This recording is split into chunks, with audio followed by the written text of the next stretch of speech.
Hello everybody, welcome back to another video. I'm hoping you guys are all having a fantastic day. So in today's video, as you can tell, we will be talking about two very large potent storms that will be occurring across really most of the country, I should say, because one will be affecting more of the west coast, one will be affecting more of the eastern United States. So pretty much everyone will be impacted by these two storms in one way or another.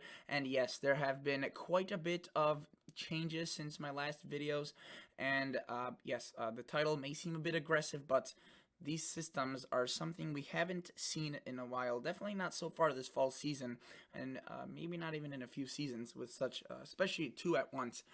Definitely a lot of stuff to go over, guys, and I think it's exciting just from the perspective of meteorology and weather, right? But there's obviously a lot of risks and concerns with this that I'll be going over, potentially very dangerous conditions with some of these systems.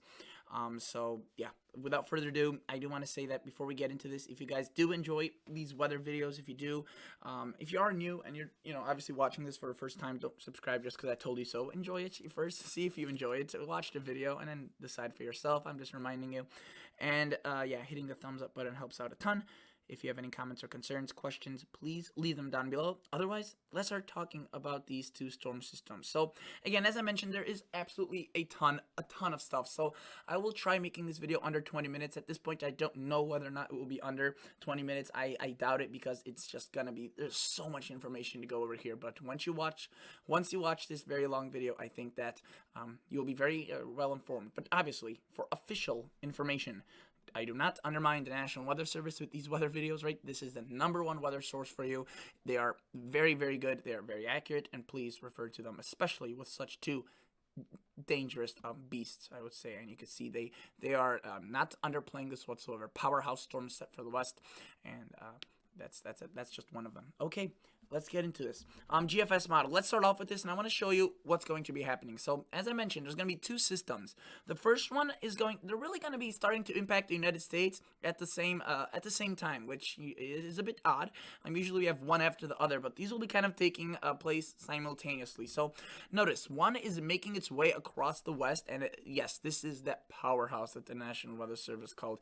It is a early season explosive cyclone. It is massive. It has tons of precipitation with it. Very, very, very just unusual for this time of the year. Definitely has happened before, but it's definitely something that's an anomaly, right? The next system is not as significant at the beginning, though it does erupt, if you will, across the Midwest tomorrow. So you can see one kind of starts impacting the U.S. by reaching the U.S. The other one is already, at the time that I'm making this video, it's already gathering its strength. It just hasn't shown its dangerous side yet. And notice, by tomorrow, this is what it looks like as of 7 a.m. So if you live across the Midwest, anywhere in those green colors, find your location kind of on a map, and you can see that it will start exploding. Look at that one across the middle portion of the country. Quickly, it starts developing a lot of precip on the upper side of it, if you will, kind of the north side of the low pressure, which is centered across Kansas. This means rain for much of the day on Sunday for Iowa, Illinois, Indiana, Missouri, especially northern Missouri, and especially central Indiana, central Illinois. Some amounts from this system alone could be reaching up to 6 inches. Not localized, widespread. Yes, again, very, very dangerous situation with such high amounts. And as we push this forward, what we do see, again, I'm going to ignore the western one as hard as it is right now. I'm just going to focus on this one because I don't want to be jumping back and forth since they're occurring at the same time. But look, tomorrow 7 p.m. we have a lot of rain. So Chicago, Des Moines, Milwaukee, Detroit. These are large cities. Cleveland, really, right? A lot of the Midwestern cities are getting impacted by this. And yes, it's just raining. It's been raining for much of the day Sunday at this point, 7 p.m. And look, by really the overnight hours, we start developing this nasty cold front to this system. And this is where some of the severe weather potential lies. If you were to take a look at the Storm Prediction Center, which forecasts for severe weather, which obviously... you know what severe weather is. It's either hail, thunderstorms with lightning, damaging winds, all of that nasty stuff, right? This is where they think the threat will be the highest. And out of a risk of 5 that they have, this is a 3. So tomorrow is a 3 out of 5 for severe weather across much of Missouri, western Illinois, southwestern Illinois, northern Kansas, and extreme northeastern Oklahoma. The biggest threat, you could see tornadoes are a decent threat, unfortunately. They are almost at 10%, which is, again, may sound really insignificant, but for a severe weather threat issued by the Storm Prediction Center, at 10% is actually a very decent threat.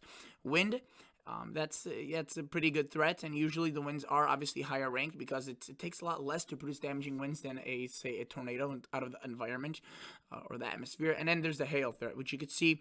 The hail threat is at the beginning a bit towards more of kind of central Missouri, while the wind threat is a bit more towards eastern kind of locations, and that's because usually when the initial storms develop, they have more of a hail threat and then later evolve into a damaging wind complex. But yes, that's just one of many different kind of aspects of this, and you could see that to the north the threat is diminished, so you may think, oh, these areas have nothing to worry about, and unfortunately I wish that was true, but it's not. The heavy rain will just be absolutely relentless for many hours. This is 1 a.m. Sunday now, so you can see this thing is absolutely developing into a windstorm as well. You could see very strong winds on the northern side and really all around it, especially on the northwest side of this. If this was a bit colder and a bit later on into the year, you could expect that would be a blizzard on the backside of that, but it's too warm for that. Notice we have a cold front, a warm front. This thing slides towards the east, so not only does it pound the Midwest from Sunday and into early Monday, by 1 p.m. Monday, what we start seeing is something rather extraordinary. And again, this is just one model, and there's many different variations of kind of the showing of this storm, but I will be showing you as many as I can, so that's why this video will be a bit longer. Look what starts happening. We do see this system. It may look like if it's starting to weaken, and in fact it is. However, it's reaching the northeast, and yes, the northeast will be impacted by this with rain all the way from Sunday and into Monday. And look what happens next. We have a very large area of low pressure, really more of just unorganized extreme moisture off the eastern coast of the United States. What this does is it gets dragged up from the wind field of this low pressure, and we start seeing a kind of a construction of a superstorm. Okay, not really, but a very, very powerful system. And at hour 48, which is 1 p.m. Monday, 2 p.m. Central or Eastern time, we start seeing these two systems combine. Look, so it seems all benign, and look at that flare up of yellow right along the largest cities across the East Coast. That is late Monday, pretty much 1 a.m. So really overnight into Tuesday, we see already heavy rain starting to impact the Northeast. Now this may look like nothing too impressive, but look what happens by Tuesday in the morning. We start seeing that low pressure off the coast not only intensify the low pressure that was already existing, but it starts dragging itself towards the East Coast. And look, we see very heavy rain. Look at that Long Island area, New Jersey, right there. That yellow color, that is very, very, very heavy rain. Probably an inch to maybe even, yeah, I would say half an inch to an inch of rainfall per hour falling out of that kind of that heavy rain band. And as we push this forward, this thing gets slowed down. It doesn't really just make its way out of there. Look, so it starts raining across the Northeast on as early as, I would say, even late Sunday, and it's still pouring by late Tuesday. This is 1 p.m. This is now 7 p.m. This is now overnight. And look, that system that was off the kind of coast across the southeast is now just absolutely devastating. Okay, it won't be devastating, right? This isn't a hurricane, but in terms of what it can do, it will be releasing its biggest, most consequential impacts. Very, very strong winds off the ocean. Yes, that would mean lake, or that would mean coastal flood advisories. Very strong winds, and of course very, very very strong and heavy rain. And look, that thing still by Wednesday morning is still impacting especially the coastal areas, but by Wednesday afternoon it starts releasing and it kind of glides off. So yes, just through that time frame, let's take a look at this. This is just one of the storms. The total accumulated precip will be astounding. So again, you could see a lot across the Midwest. Again, these are probably underestimated to some degree because this is a long range model, not a short range, which usually have a better handle of the precipitation forecast. But a widespread 2 to 4, maybe even 5 inches are possible across the Midwest and the Northeast, where it gets that impact, or sorry, where it gets that help from that flow off the ocean.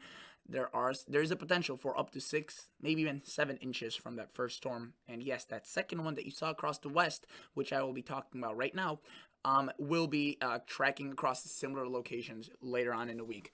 So yes, again, it's a pretty consequential two series of two systems that could be causing some pretty bad flooding.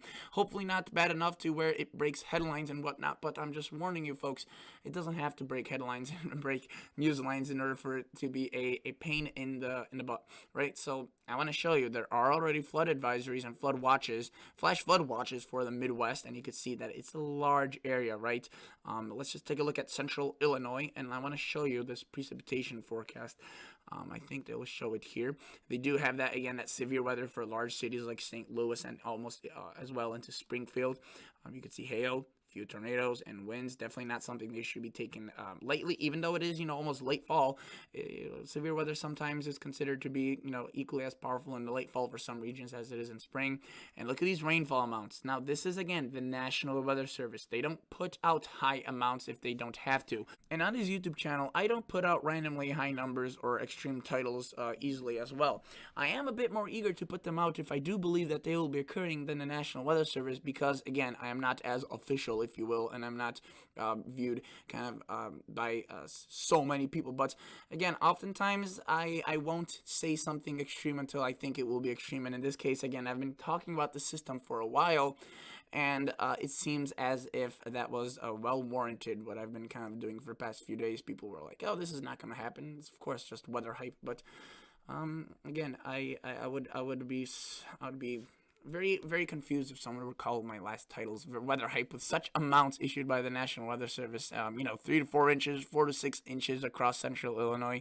Even if it's a drought, whatnot, which in these areas it isn't, that's gonna cause flooding. And you can see that's why they do have flash flood watches issued 4 to 6 inches. That is a very, very heavy rain event. Obviously, the severe weather is significant.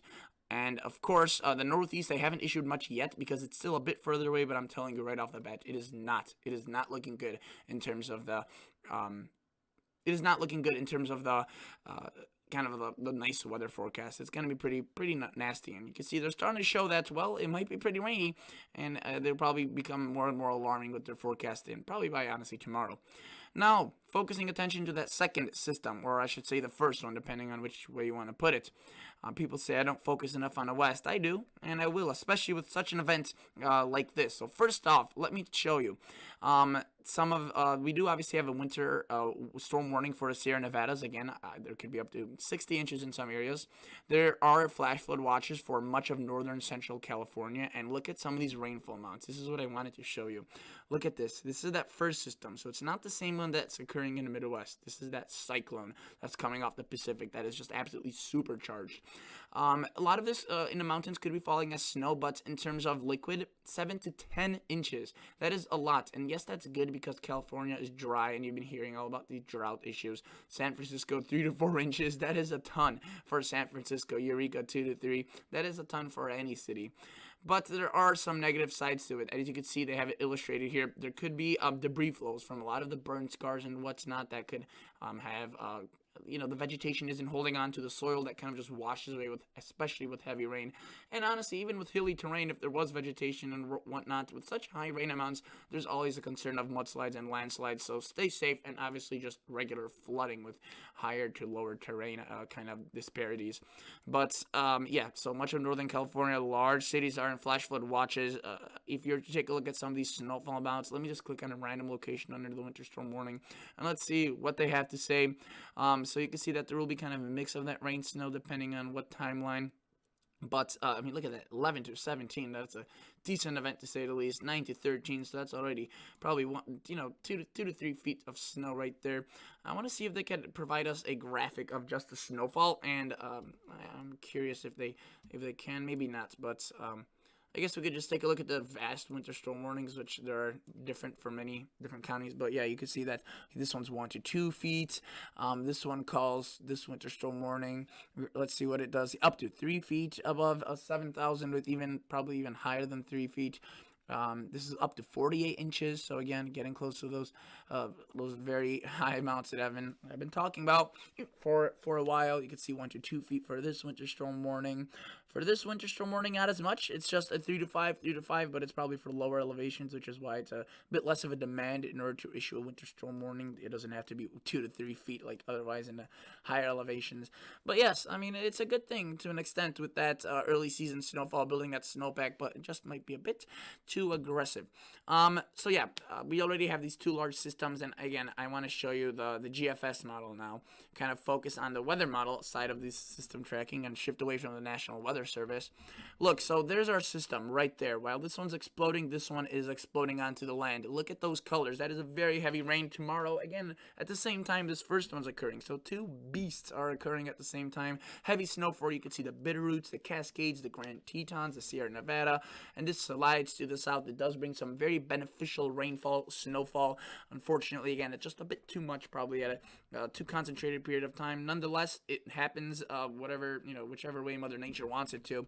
And look, by the time, I didn't show you this, but by the time this system is doing its dancing across the Northeast, producing tons of rain and coastal flooding, this system moves on to the plains. It looks weak. And it is. It doesn't have a lot of precipitation, but it's already a large scale. You could tell that precip kind of variation. That's almost 1,000 miles of stretch. And while it does move through the Midwest, it intensifies and it strengthens. Some severe weather is possible right there across Kansas, Missouri, Iowa on Thursday. And while that one is pulling away from the Northeast, this one starts intensifying. Now you can see that the GFS keeps it a bit weaker, but it is still a very slow, large moving system, kind of lumbering across much of the central and eventually into the eastern United States. Again, you could see more rain for the Northeast with this. There's a bit of a break, 2 to 3 days, but it does bring some very heavy rain and it does kind of slumber away. Now, I would say the GFS paints this system, the second one, as weak as it could probably do, as other models like the European and Canadian make it stronger. And look, right there across the, I want to kind of mention this, that there could be a very cold blast of air behind that large system, so that's something interesting to note as well.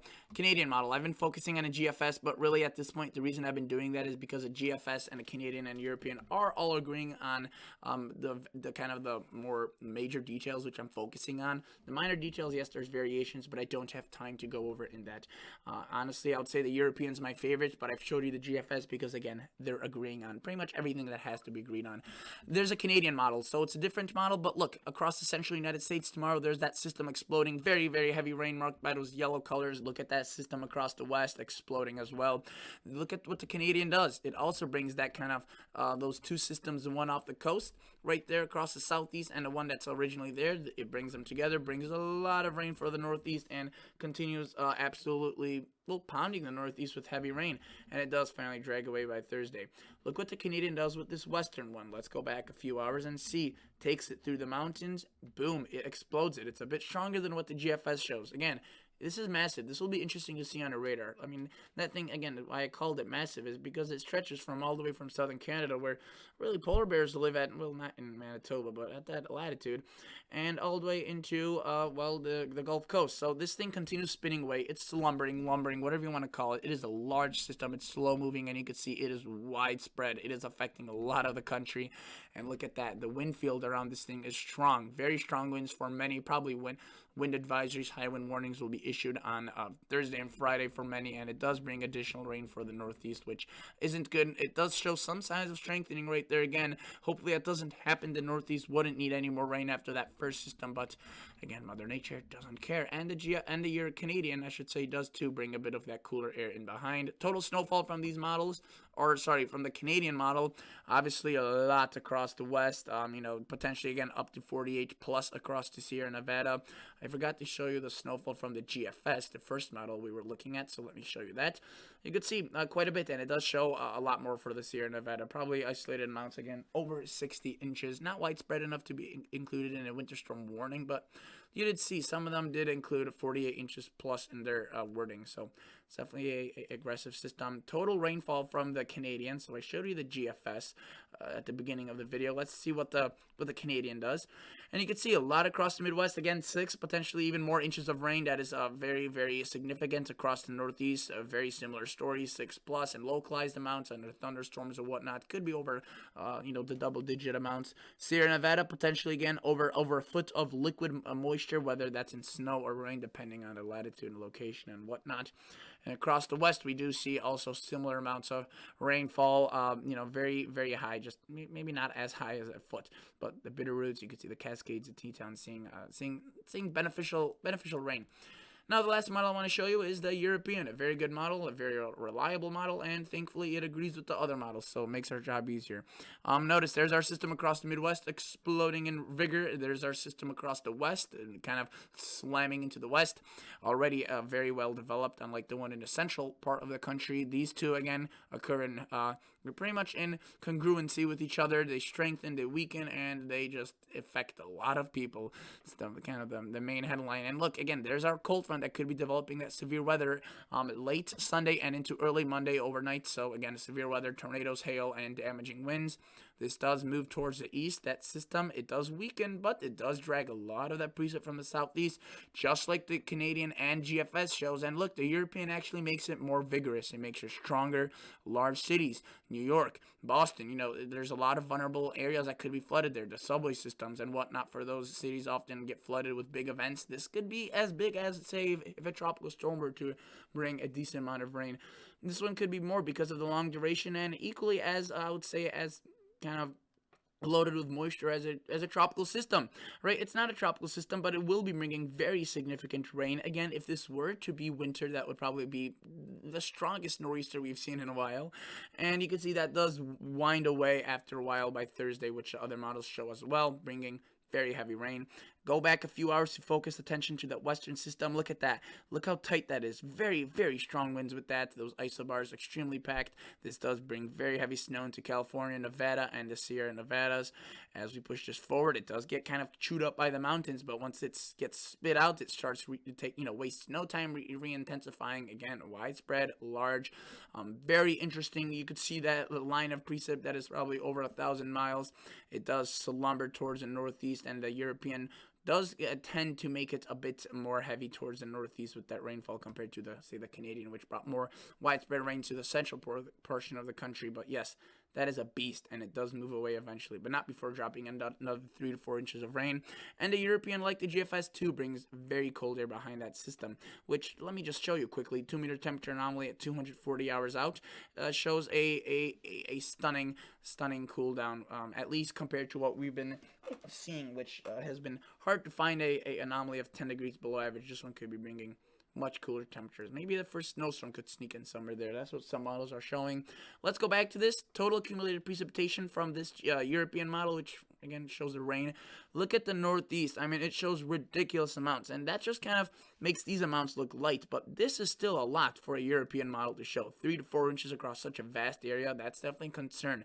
And yeah, let's not take attention away from the West. Look at those ridiculous amounts. I mean, that is truly stunning. We have several areas probably getting double digits. This will be falling as snow in some. Nevada, you could see 2-3 inches across much of the northern half of the state. Idaho, a bit less towards Wyoming, Montana, especially the eastern sections, but there still could be some precipitation. And again, there are some variations with the models on that.